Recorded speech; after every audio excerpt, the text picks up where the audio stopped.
い人は二郎系っていう、あれはだから間違いなく僕とかですよ、ルーツは日本の。もうあの頃の知能すごかったね。当時の大人とかの大人の話し合いとかに巻き込まれていくわけですよ。なるほどなるほど。当時取り込んでなかった動きがあって、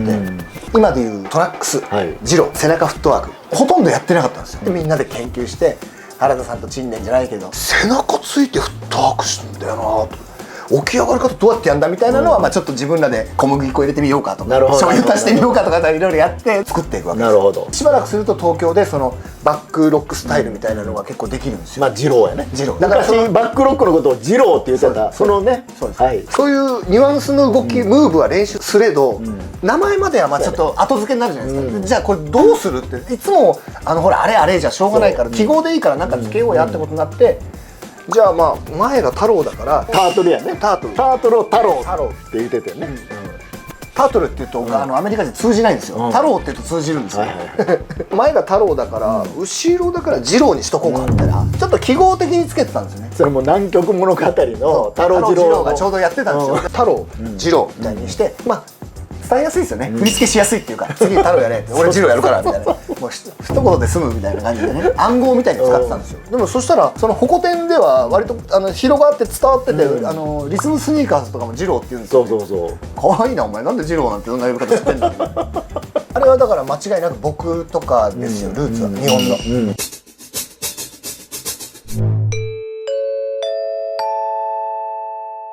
赤坂で悔しい思いしてめっちゃ練習して結構上手なった時には完全にブレイクダンスブームがなくなってもう行き場を失ったというかで言ってたような時に始まったのがダダ LMD とかダンスとかだからこっちが死にかけてる時に新時代がバーッと幕開けしてるわけですよ。そうほんで堀江君はそこに出てたわけや、それはどういう経緯でそういうふうになった？僕も原田さんと同じく氷河期を迎えて凍え死にそうになってました。目線を変えて俳優学校に行った。その時代か、俳優学校行ってた。で俳優結構好きなんで結局何年か頑張るんですね、舞台なるほどね勉強して、でまたその俳優になったらなったでまた難しい世界だったんですよ。ブレーカーってとにかく自分じゃないですか、俺がって世界で生きてたからみんなでそのまま俳優でそれやってみたらすっごい怒られてそりゃそうやろうねしかも新人やし。そう俳優とはそういうもんじゃないんだ、で総合芸術を学べ人々が自分の仕事をすることによって一つの作品を作り上げるっていうことを知れ教わって、そうなんだと思ってでこう何かの役割で何かものを作り上げるってことそれとか発声練習とか、声楽とか、まあ、別の方面の芸を学んでうじうじしてたらダダとかダンスとかダンス甲子園が始まっていくわけです。なるほど。ちょっと氷河期が春が来て、しかも音楽もダンスも一掃されて、まあでももちろんつながりはあるんだけど、ヒップホップの新しい形が生まれてきた時に、ちょっと乗り遅れたんですよ僕は。俳優してたから夜テレビつけたら、あれエイジさんじゃんとか、まあ、エイジさんじゃないですよ、自分が昔バカにしてたやつが生きがって踊ってるこいつ昔俺がぶっ潰したやつだやつが生きがって踊ってて俺も僕参加したいなって思うようになってたらシノとかかな、なんか堀江君とかって来て知能、あいつは可愛いから後輩分っていうかね僕2つぐらいしたらちょっと可愛らしいですよ、で堀江君また新しいヒップホップ来てるよ堀江君って言って教えてくれてランニングマンとかあるんだよ。一番その中で周りでうまかったのがカズさん、ストラップのね、カズさんがとにかくできるもうみんなよりやっぱりもう2次元ぐらい上に行ってるからカズさんにまず習えってことになってみんなでカズさんに習って、そうなんや、へえ。カズさんはやっぱりもうすでにねブレイクダンス時代に生きてる人だから堀江君だったらねって僕個人の処方箋をくれる。堀江君はフロアできるからランニングマンを 70% ぐらい入れたら 30% はブレイク入れても大丈夫、これロスでもそういうのあるから前にやってたスタイルも生かして堀江君のスタイルを作ったらいいよって言われて、ダダにしてもダンスにしてもコンテスト番組じゃないですか、ダンス甲子園のコンテスト番組だから技を作ったら行きますよね、計画性がないんですよね僕も直哉君も知能もみんなで行くわけですよ、同じ会に。だからみんなで戦うことになる。お前今週行ったら俺来週行けばいいのにみんなで行くんで潰し合っちゃいましたね。直哉君が最初引っかかってズーに入れてもらえるで「おいよかった!」ナウスで今までも食えなかったから直哉君がもうバンって行ってでさあ直哉君が行ったで俺どうしようっしゃ今度は俺ダンスの方に行くべでダンス手紙書いて、フジテレビに来いっていうオーディション受けるとかでオーディション受けて通ってダンスのクルーがいなかったらピンで出てるんですよ、ピンで勝ち抜いて。その時は何踊ってたの？その時はニュージャックからちょっと強めのこう方針みたいな新しい出来かけのものってちょっと評価されない時があって、だから僕的には新しいもので勝負したんですけど、評価されなかったんですよ、落ちてるんですよダンスが。なるほど。でもう一回行ったんですよね、もう一回はがき書いて、番組的には面白いやつですよね、こいつまた来た番組のちょっとやっぱ注目してくれるんですよ、何なんだお前、テレビとかって流行より1個遅いから街の流行の方が早かった当時は。じゃあもうバッチリダンスでもう見せとろわって研究中だったビバップと、でもビバップだけやるとまた新しいものとして無視されたら嫌だから、後半ポッピン、ビバップとポップすごいね今考えたらすごいね、まんまの内容ですよね。ビバップで驚かして新しいものと驚かして、ポップでこいつちゃんとやってんだみたいなとこ見せてみたいな、勝ちたかったです。準グラまで行ったのね。同じくねピンで勝負してきたやつがいて、それがヒデボー、ヒデボーと僕でこの2人が準グラなんですよ。で負けたのがチノとコウジチャンネル。ああなるほど。アキラさんも入ってチャンネルなんですけど、本格 b ボーイだったんで、氷河期も生き抜いて、ニュージャックで力を蓄えてやってるから、チャンネルだったりの知能はちょっと手に負えないんですよ。そうやね、もうあの頃の知能すごかったね、本当に。実際本当すごかったです。もう言ったら全部荒らしちゃう。もうブレイキンもめちゃくちゃうまいし、ニュージャックもめちゃくちゃうまいしね。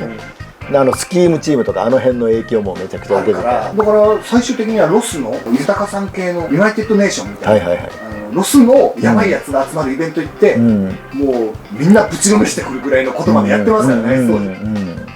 でニューヨークのロックステディのアニバーサリーも行って、クレイジーレッグスがもう尊敬を込めて、そうやね、一番ってチノを呼ぶほど彼は当時手に負えなかった。いやもうチノは圧倒的やったからね、本当に。で負けるんですよ。だからでも負けても僕はピンだったので、サムさんに拾ってもらうんですよね。若いねダンス志望の人も原田さんの部屋見てる方もいると思うんですけどね、そういう先輩にね「お前どうしていきたいんだ?」とかって聞かれたらね、かっこつけないで本音を言った方がいいと思います僕はサムさんとビーバップクルーとホコテン軍団だから本当は敵チームなんですよ。でもサムさんに「お前どうしていくんだ?」って言われた時にサムさんのところに入れてくださいってお世話になりたいと思います。なるほど。自分から言えましたね。拾ってくれたんですね。そこは素直に。メガミックス。なるほど。メンバーとしてやらせてもらうようになった。でメガミックスのメンバーは？その時にメガミックスっていうのは、実はあれテレビ用のダンス用のユニットだったので、サムさんっていうのは固定で、サムさん、千春さん、えっちゃんっていうのがいるんですけど、その他の男性メンバーとかは借り物だったりするんです。なるほどね。王子さんとかエイジさんとかいるんですけど、王子さんとかエイジさんはジャングルだったりするんです。そうですよね。ジャングルから借りてくるんですよ。もともとみんなビーバップクルーじゃないから、だからいいだろう、手伝ってくれよ王子って言って「ああ分かりました、大変っすよねサムさん」ノリでメガミックスっていくつか木があるんですよ。それこそオズがいたとかジュン君がいたり、メガミックスはそういうものであって、サムさんはサムさんでちゃんと自分のチームを作りたい。堀江が入るときに、もう王子とかはちゃんとジャングルに戻ってもらって、新たに自分が理想とするメンバーを集めたいと。後藤さん、サンチェ、ユキ、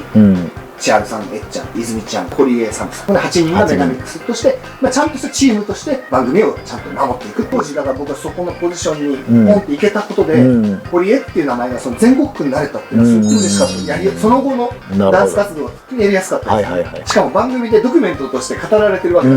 こいつ素人から勝ち上がってきて一回負けてるらしいぞあいつみたいな。もうサクセスストーリーやね。だからもうその時のサムさんはじめ、仲間たちにはもう今でもやっぱり感謝ですね。その後メガミックスは1年2年やった後 TRF になってくるんですよ。いよいよ本当のメジャーなその大きなのが出てくるんですけど、その時に僕らは当時の自分たちの判断で離脱してサウンドクリームステッパーズを立ち上げる。なるほど、そのタイミングで。さっきからの話のその80年代後半から90年代92年3年ぐらいまでのそのダンス熱、第2期ダンス熱の中で結局最後に冷えて固まっていくのがサウンドクリームステッパーズという。原田さんはそこでダンスディライトっていうね、固まっていく。でも TRF の最初は手伝ってなかった？もちろんもちろん。だから2枚目ぐらいまではいますよ。 TRF をやってみて、でもこっちじゃないなと思ってサウンドクリームステッパーズを作ったってこと。まあお話としてはそうなんですけど、うん実際はやっぱり当時の大人の話し合いとかに巻き込まれていくわけですよ。なるほどなるほど。だから僕の意見がどうだとか、うん大人は僕に聞いてくれなかったような気もします、ななんか僕どうなってんの今、みたいな。はいはい。でももう話が大きすぎて、巨大資本の中に僕の付け入る隙はなかった。なるほど。大会に流されるただの葉っぱじゃさ悲しいんで、自分らで組むわけですよ。サウンドクリームとしてうちらはうちらで芸能界に揉まれるんじゃなくて、自分らのやっぱりやってきた根っこみたいなのを大事にしないといけないんじゃないかみたいな話。だって芸能界って浮き沈みだから、もういつどうなるかわからない世界だけど、自分たちのチームっていうのはそれは続いていくものだから、そっちを大事にしましょうっていう話で自分のチームを作る。第一次ブレイクダンスのブームがあって、第二の、まあ、いわゆるニュースクールにつながるブームがあって、この2つは相当大きいと思います。現代ダンスに対して。もちろん、この2つのブームが完全に今の礎になってるからね。去年JDB ファイナルフォーリングや出ましたけど、それまでにヒップホップとは、ヒップホップとは原田さんと同感なんですけども、でもやっぱり僕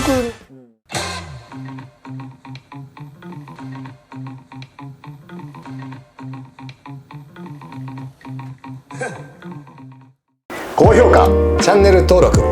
よろしくお願いします。ハイツターもこちらからよろしくお願いします。